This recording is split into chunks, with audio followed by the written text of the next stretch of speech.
Hi friends, எல்லோரும் எப்படி இருக்கீங்க? Welcome back to my channel. இன்றைக்கி என்ன ரெசிபி அப்படின்னா ப்ரான் குழம்பு தான். ப்ரான் 1 கேஜி எடுத்துகிட்டு வந்திருந்தோம். அதை நல்லா க்ளீன் பண்ணிவிட்டு வாஷ் பண்ணி எடுத்து வச்சுருக்கேன். குழம்புக்கு தேவையான பெரிய வெங்காயம் ஒரு 3 நைஸாக கட் பண்ணி வச்சுருக்கேன். 2 பெரிய சைஸ் தக்காளி கட் பண்ணி வச்சுருக்கேன். இதை நான் மிக்ஸி ஜாரில் கொஞ்சமாக வெங்காயம் தாளிதம் பண்ணுறதுக்கு வச்சுட்டு பேலன்ஸ் மிக்ஸி ஜாரில் போட்டு எல்லா தக்காளியையும் மிக்ஸி ஜாரில் போட்டு பேஸ்ட் பண்ணி எடுத்து வச்சுக்கிட்டேன். கடாயில் ஒரு 3 ஸ்பூன் எண்ணெய் விட்டு எண்ணெய் காஞ்சதும் கருவேப்பிலை 2 வரமிளகாய் அந்த பேலன்ஸ் வச்சுருந்த வெங்காயம் எல்லாம் போட்டு நல்லா எண்ணெயில் வதக்கிட்டு ஓரளவுக்கு கொஞ்சம் நல்லா வதங்கினதுக்கு அப்புறமா நம்ம பூண்டு ஒரு 5 பூண்டு பல் நல்லா இடித்து எடுத்து அது கூட சேர்த்துக்கிட்டேன். பூண்டும் அது கூட சேர்த்து கொஞ்சம் வதங்கினதுக்கு அப்புறமா தான் தக்காளி வெங்காயம் அரைச்சி வச்சுருந்த அந்த பேஸ்ட்டையும் இது கூட ஆட் பண்ணிடணும். இந்த பேஸ்ட்டையும் இது கூட நான் ஆட் பண்ணி 2 நல்லா கிளறி விட்டுட்டு தேங்காய் அரை மூடி தான் எடுத்திருக்கேன். 1 கேஜிக்கு அரை மூடி எடுத்தால் போதும். அது கூட பெரிய ஜீரகம் போட்டு பேஸ்ட் பண்ணி எடுத்து வச்சுக்கிட்டேன்.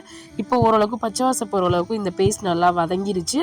அது கூட மிளகாத்தூள் தேவையான அளவு ஒரு 1 ஸ்பூன் சேர்த்துக்கலாம். மல்லித்தூள் 1 ஸ்பூன், சின்ன டேபிள் ஸ்பூனில் மஞ்சத்தூள், தேவையான அளவு உப்பு எல்லாம் சேர்த்து ஒன்று சேர்த்து நல்லா கிளறி விட்டுறணும். கொஞ்சம் சிம்மில் தான் வச்சுருக்கேன். ஓரளவுக்கு நல்லா கிளறி விட்டு அந்த பச்சை வாசம் போகிற அளவுக்கு அந்த வதங்கினதுக்கப்புறம் நம்ம ப்ரான் ஆட் பண்ணிடலாம். ப்ரானை போட்டு அதையும் அந்த பேஸ்ட்டு கூட நல்லா மிக்ஸ் பண்ணி கிளறி விட்டுட்டு இது கூட நான் கொஞ்சமாக பெப்பர் தூள் சேர்த்துக்கிட்டா நல்லாயிருக்கும். அதனால் 1 ஸ்பூன் பெப்பர் தூள் சேர்த்துக்கிட்டுருக்கேன். அதையும் நல்லா ஈவனாக எல்லாம் கிளறி விட்டுட்டு கொஞ்சம் மீடியம் ஃப்ளேம்லேயே தான் வச்சு நான் செஞ்சுக்கிட்டேன். ப்ரான் வேகும்போது கொஞ்சம் தண்ணி விடும் லைட்டாக. அதனால் நான் தண்ணி அதிகமாக சேர்க்கலை. தேங்காய் பேஸ்ட்டை மட்டும் ஆட் பண்ணிவிட்டு கொஞ்சமாக ஒரு அரை டம்ளர் தண்ணி ஊற்றி அது கூட மிக்ஸ் பண்ணிக்கிட்டேன். எல்லாத்தையும் நல்லா ஈவனாக கிளறி விட்டுட்டு நல்லா லைட்டாக ஒரு கொதி வந்ததுக்கு அப்புறமா ப்ரான் சீக்கிரமாக வெந்துடும். ரொம்ப ஓவராக வெந்துருச்சுன்னா ப்ரான் ரொம்ப ரஃப் ஆகிடும். அதனால் ரொம்ப குக் பண்ண ஒதுக்க விடக்கூடாது. ஓரளவுக்கு ஒரு கொதி நல்லா கொதித்ததும் எண்ணெய் பிரிஞ்சதும் இந்த மாதிரி வந்ததும் ஸ்டவ் ஆஃப் பண்ணிவிட்டு நம்ம மல்லித்தலை போட்டால் நல்லா ஸ்மெல்லாக டேஸ்ட்டாக இருக்கும். அந்த ஃப்ளேவர் கொடுக்கும்.